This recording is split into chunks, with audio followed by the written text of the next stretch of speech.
మాజీ సీఎం జగన్కు పులివెందుల నియోజకవర్గం టెన్షన్ పెడుతుందట. 5 ఏళ్లు ముఖ్యమంత్రిగా పనిచేసిన సమయంలో పులివెందుల నియోజకవర్గం అంటే తన ఇల్లు ఇడిపిపాయ ఎస్టేట్ మాత్రమే భావించిన జగన్ రెడ్డి గత నెలలో సడన్గా 4 రోజుల పాటు నియోజకవర్గంలో పర్యటించారు. ఆయన ఇలా ఆకస్మికంగా పరుగులు తీయడానికి చాలా పెద్ద కారణమే ఉందని ప్రచారం కూడా జరుగుతుంది.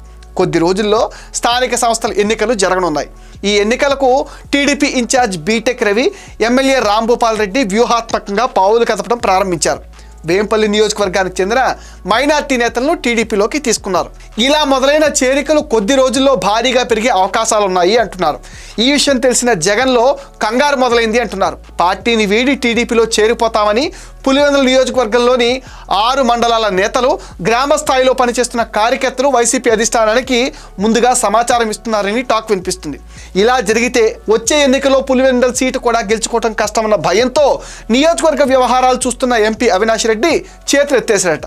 జగనన్న ఓసారి వచ్చిపో అంటూ అవినాష్ రెడ్డి పిలిపివ్వడంతో జగన్ రెడ్డి కోటి సంతకాల ఉద్యమాన్ని కూడా గాలి కొదిలేసి ఆగమేఘాల మీద పులివెందులు వచ్చారట.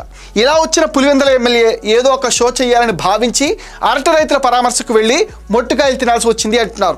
అరటికి 9,000 నుంచి 10,000 వరకు ధర వస్తుంటే జగన్ రెడ్డి మాత్రం 1,000-2,000 వస్తుందని ఫేక్ ప్రచారం చేయాలని చూశాడు.